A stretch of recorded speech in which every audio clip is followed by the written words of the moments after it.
Pande ya kwanza ya dedication, tunaenda ipande ya pili ya kuendelea, na tunashukuru Bwana. Matendo ya Mitume 12, Matendo ya Mitume 12 kuanza mstari wa kwanza. Wacha tukaweze kuingia katika neno kwa neema ya Bwana. Amen. Do we have a neno? Ama tusome kwa hiyo tu? Karibu ilikuwa wakati kama huu, Mfalme Herode Agripa aliwakamata baadhi ya watu wa kanisa. Sikiza vizuri ninaposoma, maana nimeanza kuhubiri kwa muda mchache sana. Ilikuwa wakati kama huu, Mfalme Herode Agripa akakamata kina nani? Baadhi ya watu wa kanisa. Tuendelee.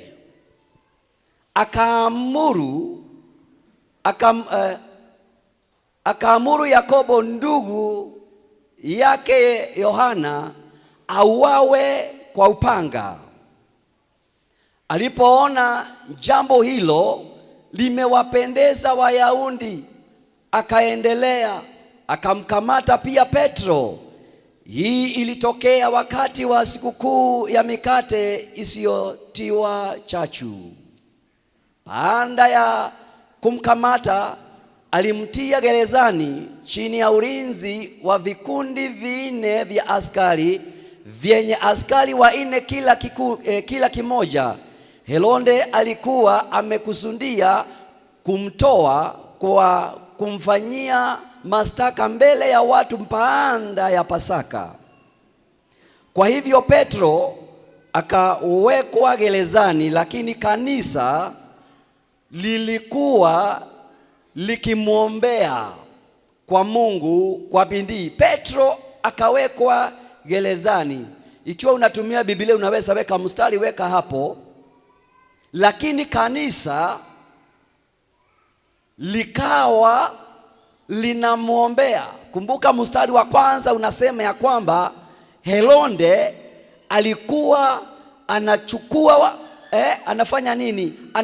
Anakamata baadhi ya watu wa kanisa. Sasa hapa baadhi ya watu wengine wa kanisa walikuwa wanaomba. Tulikuwa tumefika wapi? Tuendelee. Mstari wa 6.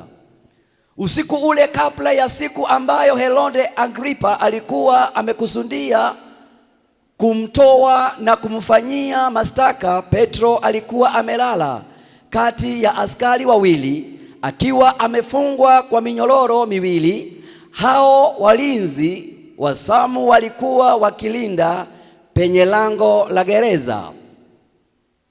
Ghafla malaika wa Bwana akatokea na nuru ikamulika mle ndani wa gereza.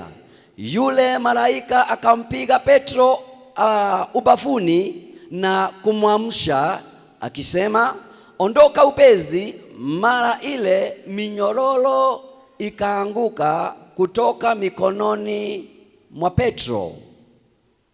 Yule malaika akamwambia, vaa nguo zako na viatu vyako. Petro akafanya hivyo, kisha akamwambia, jifunge vazi lako na unifuate. Petro alitoka mle gerezani akiwa amefuatana na yule malaika. Hakujua kwamba huo kuwa yalikuwa yakitukia yalikuwa kweli. Alidhani kuwa anaona maono, na jina la Baba lipewe sifa. I want to speak about the power of corporate prayer. Nataka kuongea kuhusu nguvu ya maombi ya pamoja. Naomba tu mtaniwia radhi kwa sababu ya masaa, lakini tupe Mungu masaa tukaweze kusikia neno lake. Nguvu ya maombi ya pamoja. Ikiwa kuna kitu ambacho kina nguvu, ni kitu ambacho kinafanywa na watu wakiwa kwa pamoja. Na ikiwa pia Mungu upendezwa wakati anaona watu wakishikana mikono na kufanya jambo kwa umoja, kwa roho moja na kwa imani moja. Maana mahali watu 2, 3, 4, 10 kikundi kimeshikana na kinafanya jambo moja, inaleta utukufu. Katika kitabu ya Mhubiri 4:10 nianze mstari wa 9. Mhubiri 4 mstari wa 9 inasema ya kwamba wawili ni afadhali kuliko mmoja. Bwana asifiwe. Naongea kuhusu nguvu ya maombi ya pamoja. Inasema 2 ni afadhali kuliko mmoja kwa sababu wana malipo mazuri kwa kazi yao. Watu wakiwa pamoja wanafanya kazi kwa haraka na kwa urahisi, lakini mtu akiwa peke yake anafanya kazi kwa unyonge na matokeo yake sio kama ya watu wanaofanya kazi kwa pamoja. Nipeleke mstari wa 10. Kwa sababu kama mmoja akianguka, wakati huu mnafanya kazi, wakati mmeungana, wakati mtu mmoja ataanguka, mwenzake atamuinua. Sasa hebu angalia uko peke yako, hebu angalia uko katika masafa peke yako, hebu angalia uko katika maombi peke yako, hebu jiangalie kwa jambo lolote ile unafanya kazi peke yako na unjikwae, utakaa pale chini na hautapata mtu wa kukuinua juu. Lakini wakati mumeungana, wakati hapo kando yako kuna mwingine, Biblia inasema ya kwamba ukishaanguka ama unjikwae, mwenzako naye atakuinua. Lakini ni jambo la kuhusunisha kwa mtu yule aangukaye naye hana wa kumuinua. Ambia jirani yako ni hatari kutembea peke yako, maana utakapoanguka, siongee na mtu, mwambie utakapoanguka hautapata wa kukuinua. Kwa hivyo ni baraka kufanya kazi kwa umoja. Inapendeza pia Bwana kuona watu wameshikana kwa pamoja. Na bahali ambapo tumesoma tunaona vizuri sana, wakati yule Herode alikuwa na one assignment, alikuwa amepewa kazi ya kumaliza kanisa, kumaliza na kuua waumini. Na akaanza akasema, wacha niende. Ndiposa akakutana na mitume wa Yesu wa kwanza, alikuwa James ama Yakobo. Na wakati walimfika Yakobo, Biblia inasema ya kwamba wakashika Yakobo na wamekuta Yakobo akiwa peke yake. Na kabla kanisa na washirika wanjue, Yakobo alikuwa amenyongwa. Na jambo lile likafurahisha Wayahudi sana, maana wameona mitume waliokuwa wa Yesu wameanza kunyongwa. Na ili Herode akaweze kufaulu, akanjua ya kwamba sitashika hawa mitume na sitamaliza waumini wa kanisa wakati waumini wengine wanaona. So walikuwa wanaenda katika asili, wanashika. James ama Yakobo akashikwa, hakuna aliyeona, wakaenda wakamumaliza. Hautamalizwa kwa jina la Yesu. Wakaenda wakamumaliza, na baadaye ikapendeza na wakafurahia, akanjua kwamba kumbe nimepata njia ya kumaliza kanisa. Lakini kwacha niseme kile Bwana amekianzia, nasema kile Bwana ameanzia, hata wakipanga njama ya kumaliza, lazima Bwana akilinde, lazima Bwana akihifadhi.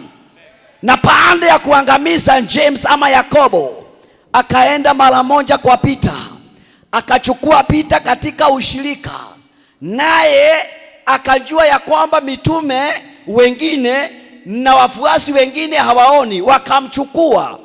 Shukuru Mungu, maana wakati ule ilikuwa ni wakati wa Pasaka. Pasaka haukuwa unaruhusiwa kuua mtu wala kufanya kazi. Kwa hivyo jambo waliofanya, walimchukua na wakamfungia katika korokoro, wakingojea Pasaka ikwishe. Kumbe naye Peter alikuwa ameondolewa kutoka kwa ushirika.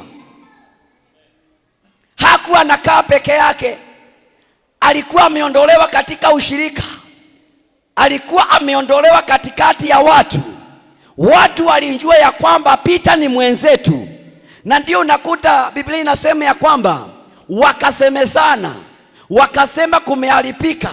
Kuna mmoja wa ushirika wetu, kuna mmoja wa ushirika wa wamama, kuna mmoja wa ushirika wa wazee, kuna mmoja wa ushirika wa vijana ambaye hapatikani kwa ushirika.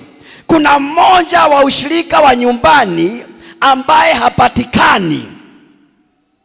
Wakapata habari ya kwamba ameshikwa na amefungiwa na amewekwa korokoroni, na wanangoja Sabato ama Pasaka ikwishe ili wamuue. Nalo kanisa likasema, huyo tunamjua, huyo ni mchungaji wetu, huyo ni mshirika wetu, hatutakubali auawe, hatutakubali aangamizwe. Baraka ni wale ambao wana watu wanaoshirikiana na wao.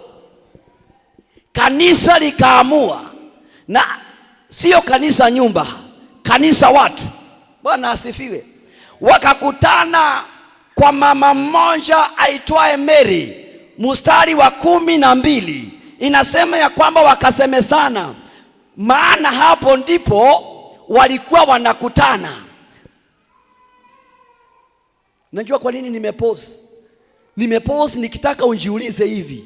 Je, mahali ambapo kuna makutano ya wateule nisipoonekana itajulikana sipo? Wakaona Peter hayuko, maana baadaye tutaona hapo tukiendelea, Peter akajisikia, na Biblia inasema ya kwamba alienda mahali ushirika uliokuwa hiyo siku, alijua. Mnanielewa? Peter hata akiwa korokoroni baada ya miujiza kutokea, alijua mahali waombezi wengine walikuwa wamekutana. Niko mstari wa ngapi bado? Huyo tu. Alijua. Alipotambua hivyo, alikwenda moja kwa moja mpaka nyumbani mwa Maria, mamake nani? Yohana, ambaye jina lake tena akaitwa Peter. Humo watu wengine walikuwa wanafanya nini? Walikuwa wanakusanyika wakifanya nini? Nipe Biblia ya neno.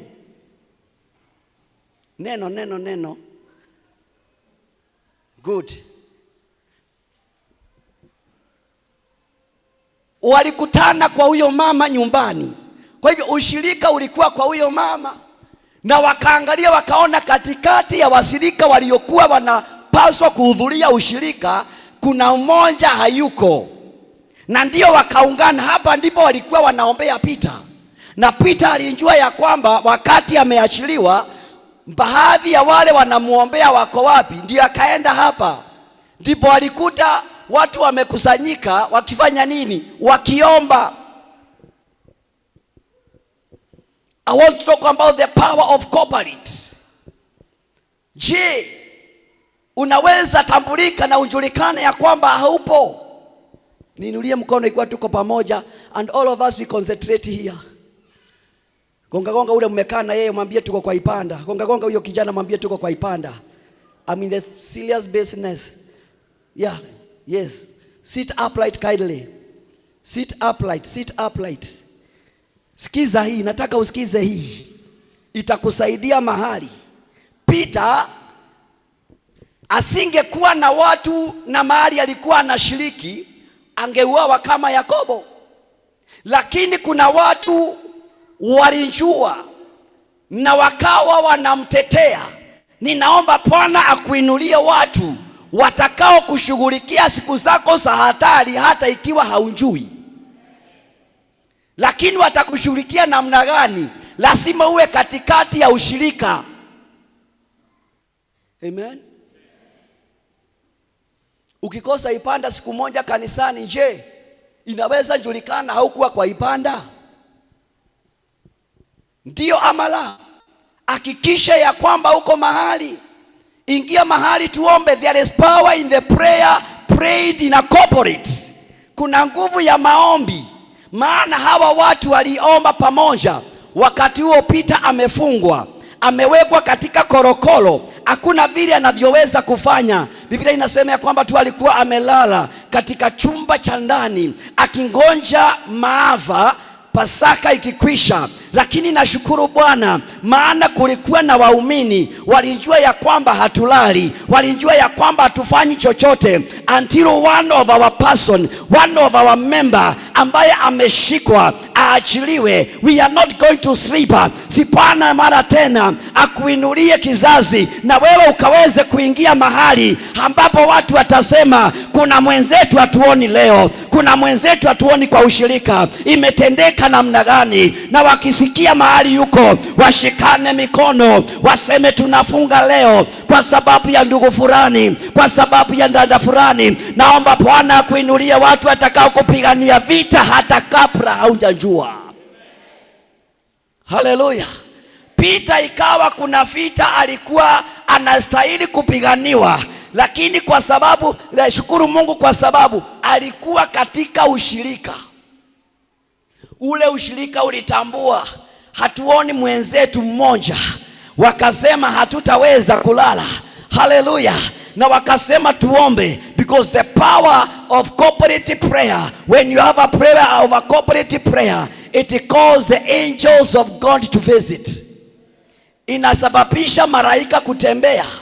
Ukiwa peke yako utangangana, lakini wakati kanisa liliungana pamoja, mmoja membia angeshindwa kwa neema tu, ama angeshindwa kuitisha neema ya Peter, lakini ule anaomba, mwingine pale anaomba, imani zinashikana, malaika akaamrishwa, malaika akashuka. Si ninaomba kwa jina la Yesu, Bwana kuweze kukufunulia haya kwa undani zaidi, unjiunganishe mahali ndani. Nasema unjiunganishe mahali ndani. Kila siku utakuwa mahali unaomba. Katika Tuesday uko pale kwa ushirika, mnaomba pamoja. Ile pepo ilikuwa imeshindwa kwenda, wewe mwenyewe ukiomba peke yako, kwa sababu ya ushirika itaenda. Tuungana na waombezi wengine iliyojifanya sugu. Nasema iliyojifanya sugu, kuna mwingine amepakwa kuliko mwingine, na aliye katikati yenu aliyopakwa kuliko mwingine atasababisha zingine siondoke. Tumeona mahali tulikuwa tunaanza katika Mhubiri ya kwamba mmoja anaweza jikwaa, lakini wakiwa wawili. Usikubali kutembea peke yako kanisani. Jiunge na vizuri na uingie ndani. Tembea na wazee wengine, tembea na wamama wengine, tembea na wanarika wengine, tembea na vijana wengine, tembea na vikundi vingine pale kanisani. Ingia kwa waombezi, ingia kwa mahali. Angaa siku moja watasema tuko 7 na tunastahili kuwa 10, watatu wako wapi? Wanaanza kuambiwa huyo ndugu ama huyo ndanda nimesikia asikii vizuri. Yani mahali utoko tu pale, we ni mgonjwa, lakini kuna watu watashikana mikono kwa ajili yako, waseme malaika wa uponyaji akaweze kushuka. That is what the church intended to Peter. Maana maombi ya pamoja katika mstari wa 7 huwa inafunja chain, inafunja minyororo. Kuna minyororo maishani imesindikana kuvunjika, sio kwa sababu haujaokoka, lakini wacha niseme hivi, wokovu na neema iko na viwango. Bwana asifiwe. Wevu mikiwa tuko pamoja. Ukiona mtu wa wevu na hayuko pamoja, mwambie usiombee pastor. The time I woke up to pray today, I'm sure every one of you was asleep. So mimi nimejiombea, utaendelea kuombea after this. Wave me again. Ukiona mtu ainui mkono mwambie usiombee pastor saa hizi. Hallelujah. Bwana asifiwe.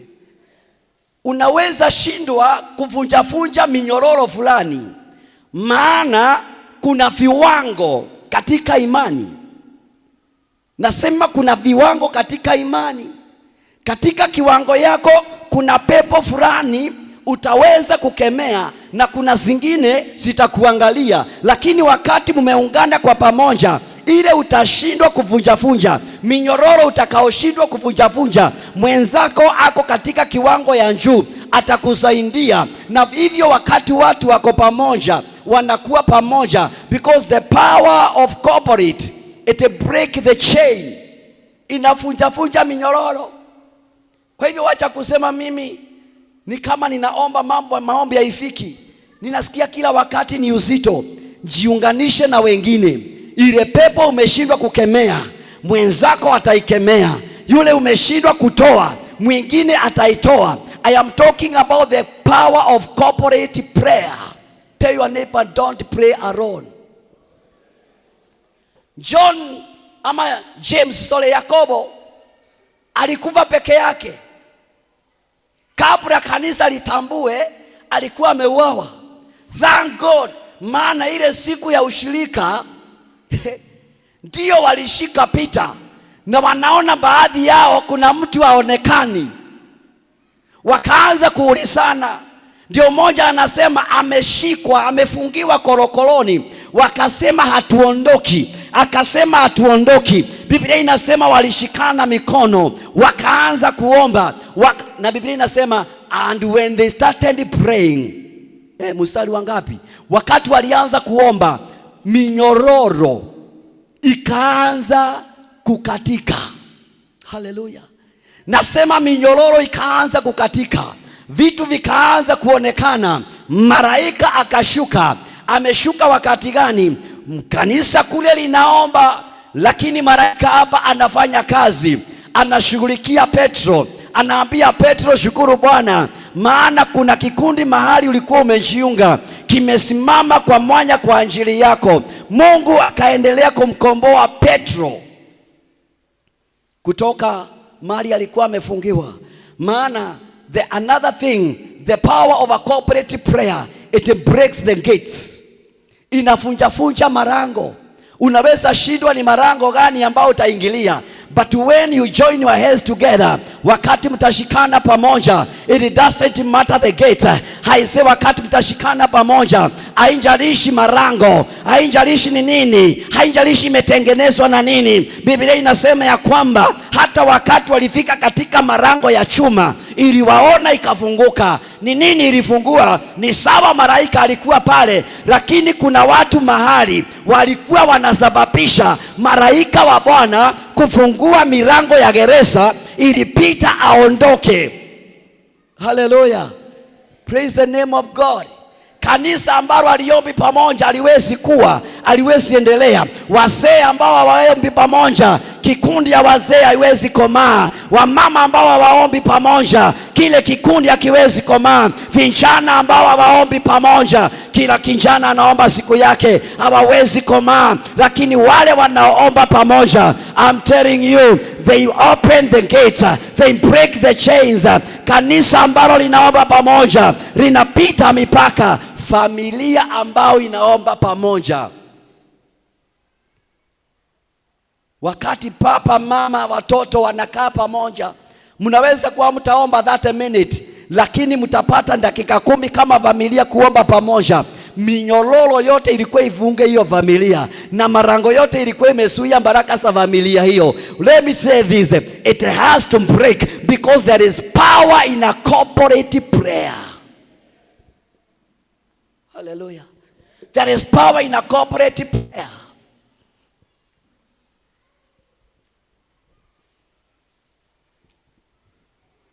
Na Mungu abariki wa mama. Bwana asifiwe. Tunaona huyu mama alifungua nyumba yake kwa ushirika. Hiyo mstari wa 12, ili waumini wakutane pale. Maana hawangengoja hadi siku ya Sunday waende katika hekalu. So walikuwa katika kila siku ilikuwa yao ya makutano. Na pale pale ndio Mungu alitembea. Mungu sio lazima atembee na Sunday. Anaweza tembea hata katika maushirika ya nyumbani. Anaweza tembea katika vikundi ndogo ndogo vya waombezi. Ninasema usikae peke yako, ingia mahali. Nasema ingia mahali, ingia kwa wamama, wacha kukaa peke yako. Anayekaa peke yake anaumia peke yake. Baadaye ndio unasikia hiyo kanisa haina upendo. Bwana asifiwe. You see like now kuna watu walileta ni for the dedication ya watoto. Mimi siwanjui. Umeingia kwa wamama? Hapana. Niambie kiongozi mmoja wa mama. By the way, bishop niko na Sunday ine pando sinjaingia. Namwambia ni sawa, niambie kiongozi mmoja wa mama unajua nitakayempigia to recommend you for the dedication of your child. Ama tuachane tu nayo. Bwana asifiwe. Ambia jirani yako kuwa mahali.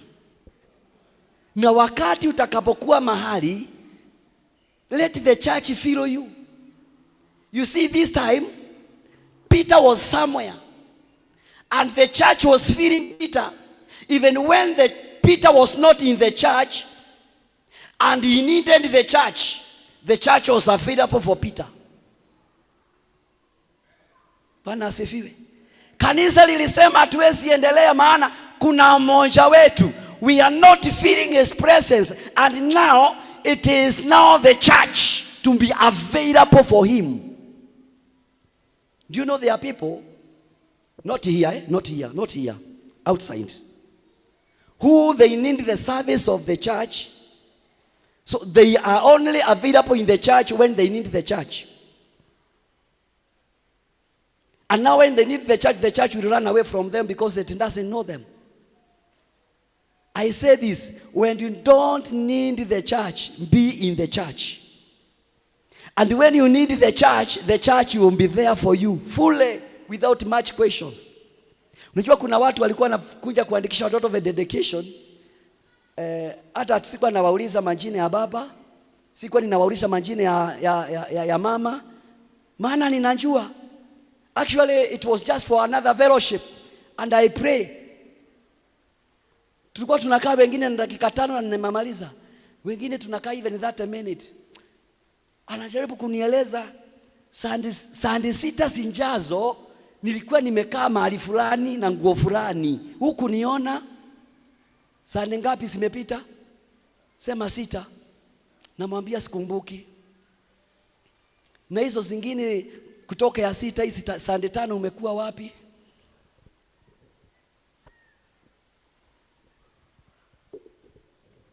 Peter hakuwa hivyo. Peter was connected with his people.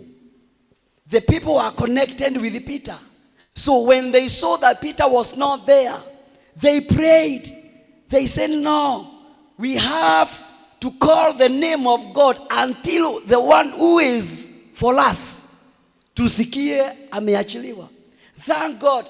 The Bible says in verse number 13, as they were praying and they were in the fellowship, because walikuwa nasema atuondoke hapa hadi tusikie ripoti. Si ujiunganishe na watu kabisa. Hata tukisikia ndugu fulani yako mahali fulani, tunasema hatuondoki katika madhabahuni mwa Bwana, tunaomba until tusikie a positive report. Katika hiyo hali wakasikia Peter anagonga. Mchichana aitwaye Ronda naye akaamuka kwenda kusikiza, akasikia ni Peter. Akasema Peter amekunja. Bwana asifiwe. And they were so happy. Praise the name of God. They were so happy. Maana walimuona na walishangilia na walifurahia. Kwa sababu gani? Kulikuwa na watu wa kusimama kwa mwanya. Am I communicating? Praise the name of God. If you are communicating, fanya hivi. Usifanya kama mtu ambaye anaposua, fanya hivi vizuri hivyo yako. I'm communicating. Hallelujah. Say I'm getting it. Sema ninashika. Sema ninakamata. Sema, from today, I'll be somewhere. Don't become a foreigner in your father's house. Praise the name of God. Don't become a foreigner and you are supposed to be a son. You are a son. The son who is entitled for the inheritance. All the inheritance in the kingdom of God are yours. You have a right as a son. So don't live as a stranger. How are you going to live as a stranger? How are you supposed to live? Not like a stranger. It is by connecting yourself fully. Connecting yourself fully. And when you connect yourself fully, as I have said, there is no enemy that will escape. There is no evil spirit. There is no any attack that will escape. I thank, there is a scripture that really encourages me in the book of 1 Kings 19. This is the time when God sent Elijah. Na akaambia Elijah, go and anoint for me 3 people so that they may work together. They cooperate together. One of them will be a king. The other one a prophet. The other one a priest. Let them work as a team. Na akasema, when they go to work as a team, nothing that they will miss on their way. Number 17. Nothing that they will miss. And akasema, Jehu. Nipe number 16. Pia mtie mafuta Jehu mwana wa Nimsi awe mfalme wa Israeli, na mtie Elisha mwana wa Shafati kutoka Apel Mehola mafuta awe nabii bandara yako. 17. Ili pia umtie mafuta Jehu. Tuko wapi? 17. Jehu atamuua yeyote atakaye mtoroka ama atakaye toroka upanga wa nani? Wa Zahel. Naye Elisha atamuua yeye atakaye toroka upanga wa Jehu. Naye Jehu alikuwa amalize. So it was like a circle that was going aloud, because they were working as a team. They were cooperating together. So if there is an enemy that will escape, ninaomba kwa jina la Yesu, kanisa hili tushikane, ili ile adui atakayeponyoka kwa wamama akute wazee wamepiga magoti wanaomba, na yule atakayeponyoka kwa wazee akute vijana wako mlimani wanaomba. Akifikiria atoke kwa wazee arudi kwa wamama, anakuta wamama wako mfungo siku ya 3 wanaomba. Akifikiria apite pale aende kwa praise and worship, anakuta wamerara kwa madhabahu kifundifundi wakiriita jina la Bwana. Anasema wacha niingilie ashas, wanakuta nao ashas wanasema leo ndio siku yetu ya 7 katika mfungo, shetani hatapata mahali pa kukaa. Sinaomba Bwana ainue waombezi walio tayari kukubaliana, walio tayari kushikana pamoja. Familia siombe pamoja. Shetani akijaribu kupenya mahali hapa, anakuta mama ako chini ya kitanda, anapakanto robo zepakanta rimakanta rababo zepakanta, akisema wacha aende kwa mzee maana ako kazini. Anakuta mzee ako lunch time na mzee alisema sikuli lunch leo. Anakuta mzee maana wanaombanga polepole kimoyo moyo, anasema akivikia kwa watoto na wao ndio hao. Shetani atajaribu kuingilia familia, hatapata. Ninafunga milango yoyote ile. Shetani anaweza ingilia mboma zenu, lakini lazima kuonekane watu watakaolinda malango kwa maombi, watakaolinda malango kwa neema. Msimukubalia aingie popote pale. There must be a corporate prayer. There must be unity. The husband is there, the wife is there, the children are there. All of them, they are calling the name of the Lord according to the grace that God has put in you. We have to agree here.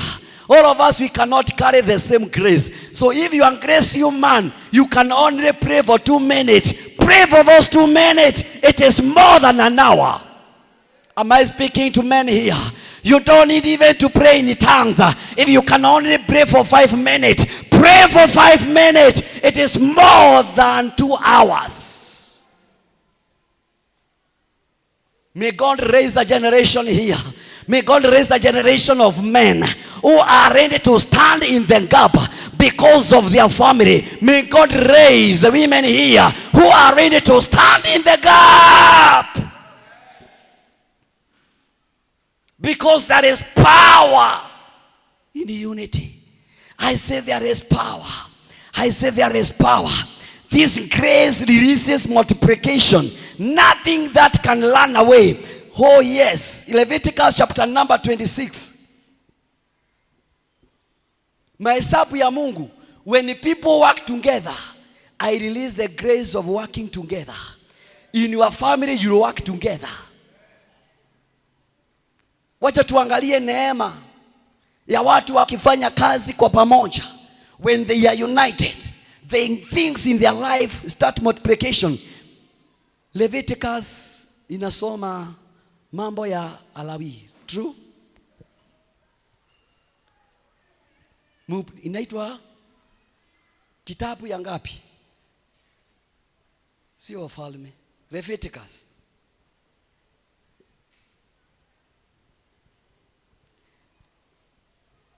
Hii majina kwa Kiswahili ni ngumu. Mambo ya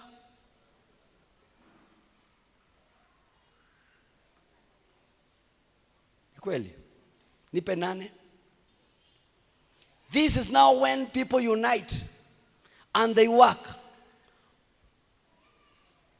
Watu wenu 5 watawafukuza adui 100. Wanahesabu, nifanyie hizi hesabu. Watu 5 wakifukuza maadui 100, kila mmoja atafukuza wangapi? Yes? 20. Lakini hesabu ya Mungu watu wakiungana pamoja. Na inasema hivi, watu wenu 100 watawafukuza maadui 10,000, nao adui zenu wataanguka kwa upanga mbele yenu. Kwa hivyo mmoja, hesabu ya Mungu, ameua wangapi? Nipeni hesabu ya Mungu. Watu 110,000. Kwa hivyo mmoja anaua wangapi? 100. Lakini wakati uko pamoja peke yako, utaweza kung'ang'ana na mmoja. But when you unite together, you'll be able to kill even what you are unable to kill. I say when you unite together, wakati mnaungana pamoja, utaweza kuangamiza hata zile ungeweza kuangamiza peke yako, maana utaweza kupata nguvu. Usikubali kutembea peke yako. Narudia tena, tafuta kikundi, ingia, tembeeni kwa pamoja. Zile hautaweza kuondoa. Wakati mtashikana kwa pamoja, sitaondoka, na sikiondoka unasema ni mimi nimesiondoa. I give an example here another time. When I was praying and I told God I need this grace of healing. And one time I said this and I will repeat it again. Ya kwamba nikakutana na wanaume ambao walikuwa wanaenda kuombea wagonjwa. Walikuwa 3 nami nikawa 4 pale. Wanafika pale hospitali, wanawekelea wagonjwa mikono. Na mimi pale ndio niko pale, naomba Baba nisaidie nikomae. Wanaongea na ndimi na mimi naongea na ndimi. Wanasema pepo ya ugonjwa shindwa, na mimi nasema pepo ya ugonjwa shindwa. Baadaye nasikia watu wale wote katika ward they were discharged.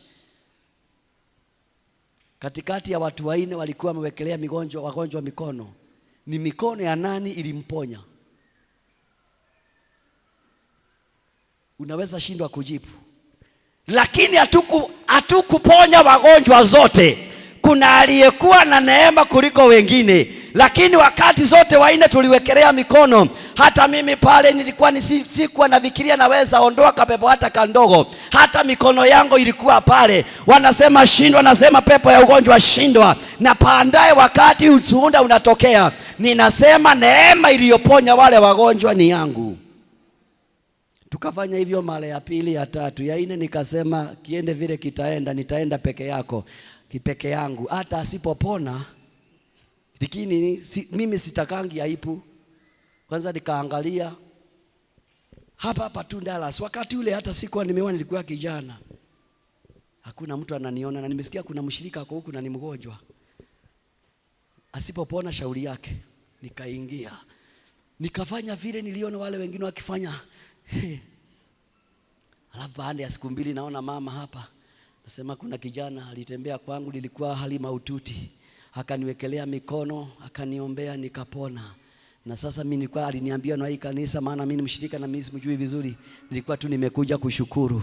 Nikasema kumbe Mungu hata wale wa kwanza mikono yangu ndio ilifanya kazi. Tembea na watu watakaofanya ukomae. Wacha kutembea na watu watakaoleta imani yako chini. Am I communicating? This power of corporate, it shares the spirit. So tembea na watu utakaopokea imani yao, utakaopokea roho yao. Ukiona mtu analeta imani yako chini, mtorokee. Ukiona mtu anakushusha chini, mtorokee. Tembea na watu watakaokufanya ukomae. Tikiwa hujui kuomba ni sawa, kutojua kuomba sio dhambi. Jiunganishe na watu wanaoomba, utajua kuomba kama wao. Tembea na watu ambao wanaosoma neno. Kutosoma neno sio dhambi. Dhambi ni kujua hausomangi na unakataa kusoma. Baadaye jiunganishe na watu wanaosoma, utaanza kusoma kama wao. Wachana kutembea na watu kasi yao ni kutoa tu pumzi. Hallelujah. Ukiona mtu akukind anakuambia let's go to pray, let's go hear the word, let's go, mutoroke. Unjue huyo ako na kisilani ya kukurudisha nyuma. Mutoroke kwa mapema. Ungana mahali ambapo unasema here I feel that ninajengwa. Bwana, ninajengwa. Na ukijengwa na wewe ujengeke. Ukubali kukomaa. Ninaomba Bwana akaachilie neema juu yenu, ya kwamba mahali hapa atachipua watu. Hallelujah. Achipue vijana. Vijana. Kama Friday niliona vijana wamelala hapa wakiomba. Si Bwana ainue vijana kama 100 kanisa hili kama wao.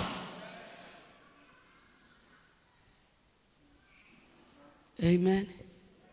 Bwana asifiwe. Na hivi karibuni tutakuwa pia na mkesha wa wazee. Kiongozi wa wazee, sikia hii, tutangazie mapema. Na tukuje nao wazee walale hapa. Wazee hawaombagi masaa mingi, hatutaki masaa mingi. Masaa kama 6 inatutosha. Hatutaki siku nzima. Nao walale hapo wakilitana. I'm telling you, our houses they will change.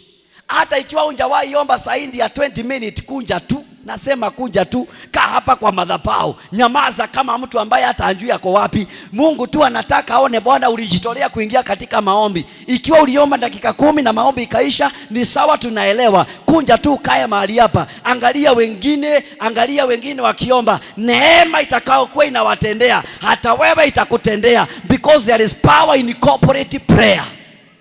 Ile pepo ulishindwa kutoa, kuna mwingine pale anaongea na ndimi 1 hour kama James na akosi na asimami, anaendelea. Atakusaidia kuondoa zingine. Wewe tu jiotokeze tu, ukae pale na unasema amen. Amen. Baada ya 30 minutes unashikwa na kausingizi, unaenda hivyo. Ukiamuka sema amen. Unasikia naye Michael Njoki pale analabakanto robozeka bakanta rabahaya. Ulimaliza wewe mara ya pili, unasema amen. Unasikia sauti ya Mogendi Francis pale anazekata rabakato ribobozeba kataraba, unasema amen. Wacha nikwambie, your life will never be the same again. Inaweza kuwa ulikunja masaa 2 ukaomba 20 minutes ukalala, ni sawa. Hakuna kitu kizuri kama kulala in the presence of the Lord. Hakuna kitu kizuri kama kulala katika uweponi mwa Bwana. Kunja tu ulale katika uweponi mwa Bwana. Ni hiyo tu ya kulala, ni hiyo tu. Usijali. You are not the first one. Hata Yesu alitembea na mitume, anaenda na wao kwa mlima. Shukuru Mungu, wewe unaomba dakika 10, wao hata dakika hawakuomba. Yesu anaenda kidogo, anakuta wamelala. Naye alikuwa na neema kubwa. Ninaomba Bwana ape viongozi hiyo neema. Wanamwamusha, anaambiwa amkeni muombe. Anasema Yesu. Hata Petro anashikilia macho hivyo, anangoja Yesu anaenda, anakaa anasema jamaa wewe enda, wachana na sisi. Analala. Yesu anakuja mara ya tatu, anawaambia amkeni msinje mkaingia kwa majaribu. Peter anasema Peter usijali, tutaomba. Yesu tutaomba. Anaenda tena, wanalala. Lakini huyo Peter ndiye alikuja kufanyika chombo kikuu, ndiye alikuja kufanyika msingi wa kanisa. Unaweza kuwa mwanzo wako ni mdogo, nasema unaweza kuwa mwanzo wako ni mdogo, lakini mwisho wako utakuwa mkubwa. Usidharau mahali unaanza. Hata wale wanaombanga masaa 10 walikuwa wanashindwa hata kumaliza dakika 5 wakiomba. Ambia jirani yako anza mahali. Kwa hivyo wakati unasikia maombi inatangazwa na haujui unaanzia wapi na unamalizia wapi, ambia jirani yako wewe kunja tu. In the presence of the Lord. Biblia inasema, Daudi anasema afadhali kuwa nyumbani mwa Bwana siku moja kuliko kuwa siku 1000 nje ya nyumba ya Bwana. Nyumbani mwa Bwana siku moja inazaa matunda, iko na neema, iko na ushindi, itakuinua katika jina la Yesu Kristo. Bwana akainue kizazi cha wazee na watoto na vijana na wamama na wababa mahali hapa. Hallelujah. They will unite. Hallelujah. Ni hatia kuwa wewe unasema ni wa hapa na unapatikana na jambo na kanisa linamaliza mwezi bila hata kunjua huko na jambo. Inakwambia check your fellowship well. Maana ukiwa umeingia ndani utajulikana tu kwa siku moja. Bwana asifiwe. Ambia jirani yako jiunge sawa sawa. Jiunge sawa sawa. Wamama tusikubalie wazee tu ndio wanaenda kanisani kutuombea. Ama wazee tunakubalia tu wamama wanaenda kanisani kutuombea. Let's have a corporate. Na tunakunja ibada mapema. Tunapoinua mikono hivi, hata wewe unainua. Bwana asifiwe. Kuna pepo zingine zinaweza kuwa zilikuwa zimepangwa zikuangukie, lakini wakati uliingia kwa mapema, wengine wakiinua mikono unainua. Hata membia ukuweza kuomba maana unashindwa wanainulia nini, lakini uliinua. Lakini katika anga ya rohoni, haleluya, katika anga ya rohoni, hata zile ungeweza kuzitoa kwa sababu ya ushirika ziliondoka. Kwa sababu ya ushirika mwingine aliikemea ikaondoka. I'm praying the power of prayer and the maombi ya pamoja katika jina la Yesu Kristo. Tusimame na miguu yetu napoenda kutamatisha. Tuambie Bwana ainue kizazi, atuinue. Tunataka kushikana, tunataka kuomba, na sio kuomba tu, mbali tuombe maombi ambao inajibiwa, inasikika. Itawezekana namna gani? Ni kwa sababu Bwana ametuitia. Nasema Bwana ametuita ili tukaweze kufanya kazi kwa pamoja. Bwana anapendezwa na umoja wa kanisa, anapendezwa na umoja wa familia. Familia yako itapata nguvu, sio kwa sababu ya ombi ya mchungaji. Hata nikiomba mahali hapa nikuombee, and there is no ground of receiving that word of prayer, it will be in vain. Najua kuna watu, nowadays I like teaching. Bwana asifiwe. Kuombewa peke yake haijatosha. Sikiza hii.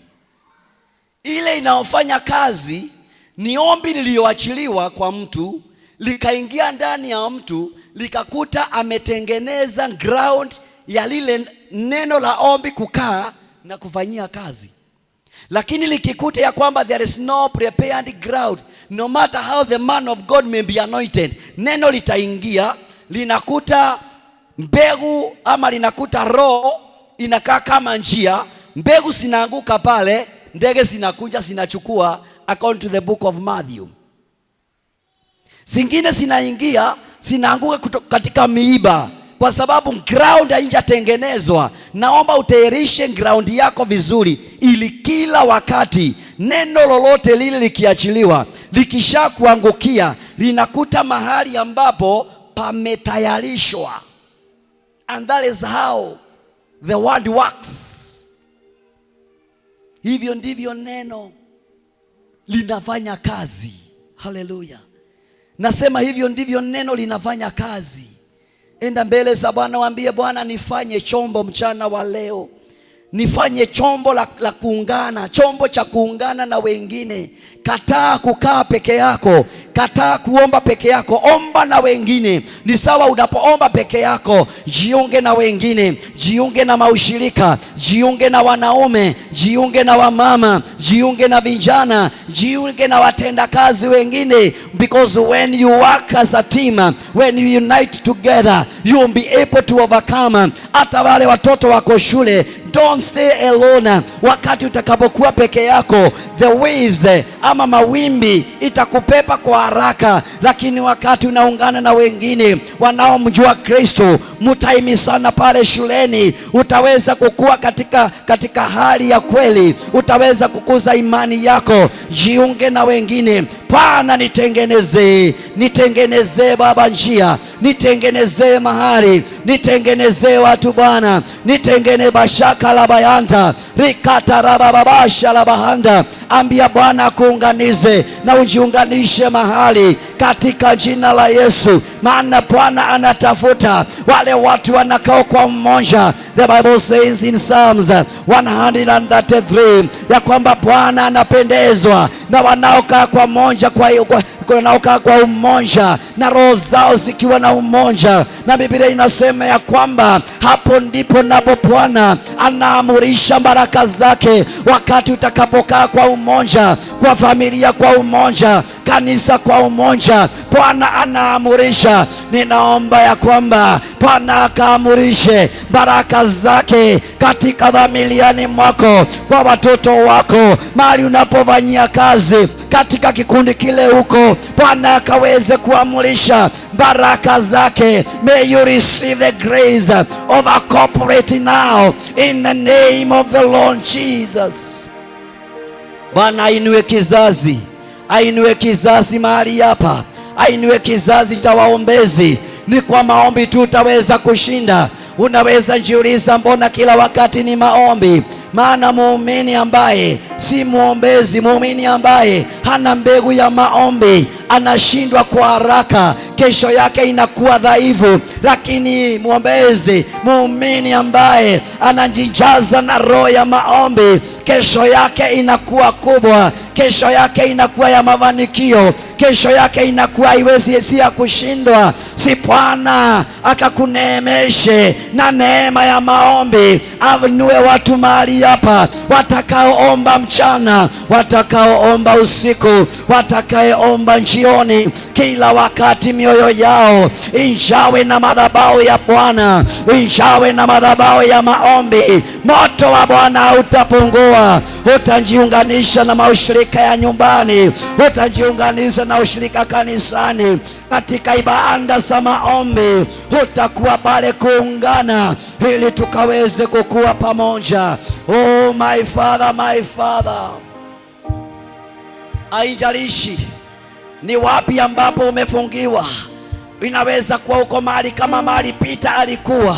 Biblia inasema ya kwamba katika chumba cha ndani cha 3 Peter alikuwa pale amefungwa, lakini wakati kanisa ilishikana ikaomba, kupitia maombi ya kanisa, kupitia maombi ya watu wengi, minyororo ikavunjika. Ninatangaza mchana wa leo, kila minyororo iliyofunga maisha yako, kila minyororo iliyofunga ndoa yako, kila minyororo iliyofunga familia yako, natangaza ikakatike katika jina la Yesu. Wacha hiyo minyororo ya magonjwa ikatike, wacha minyororo ya kisilani ikatike, wacha minyororo ya backsliding ikatike, wacha minyororo ya kurudi nyuma ikatike. Ninatangaza uko huru katika jina la Yesu. Haijalishi umefungiwa katika malango ya unafungia wapi? Natangaza kila malango yoyote ile ambao umefungiwa ndani, let it get open now. Wacha hiyo malango ikavunjike, wacha ukaachiliwe wazi, na ile ilikuwa inaonekana kwako ni ndoto, wacha ikaonekane dhahiri sasa. May you receive the power to pray. May you receive the power to have liberty in the mighty name of the Lord Jesus.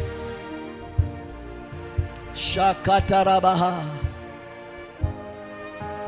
Maombi ya pamoja ikafunja minyololo, ikafunja marango aliyekuwa amefungwa, sio kwa maombi yake, lakini kwa maombi ya kanisa. Si Bwana mara tena kuinulia watu watakaosimama katika nafasi yako na kukuombea. Utaombewa namna gani? Kwa kujiunganisha mahali, wacha unjulikane upo.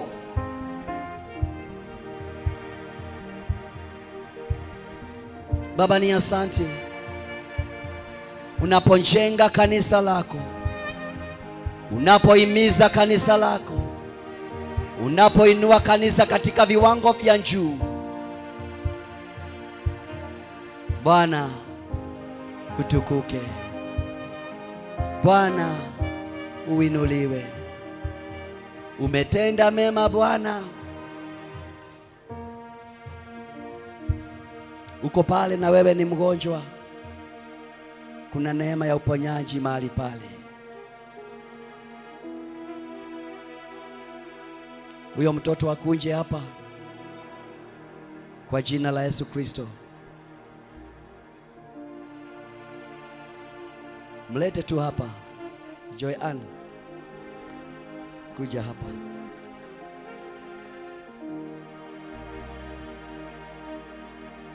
You are here and you are sick.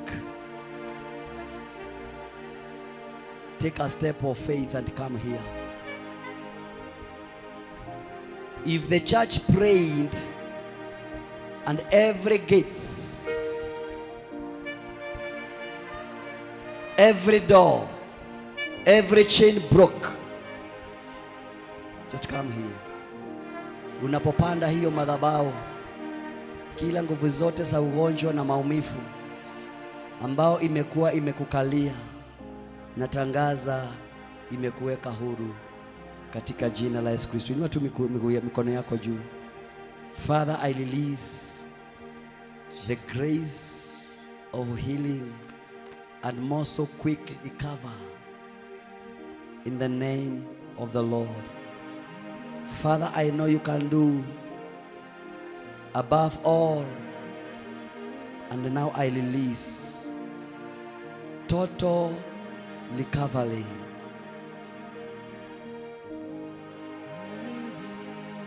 Father, you sent your word.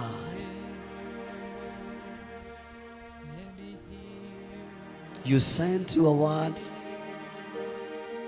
that healing. Let it now work. Let every pain cease. Let every power of attack and infection die. May you receive your power of healing.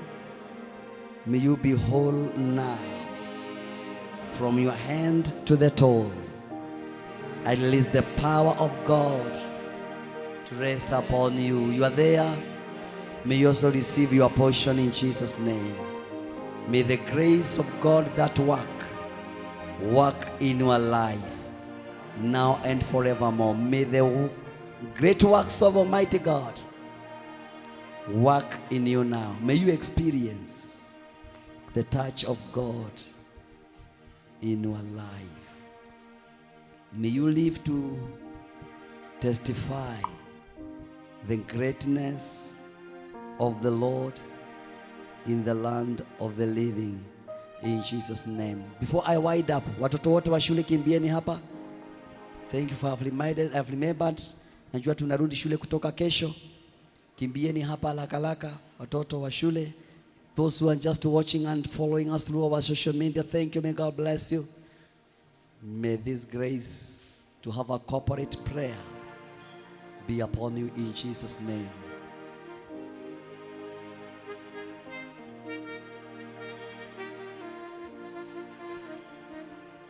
Na ukikuja hapa ningependa ukaamini Mungu. Sijui unaaminia Mungu nini tamu hii tunaponenda kumaliza mwaka. I know here we have candidates in all the grades, grade Form 4 still. I know we have the candidates here.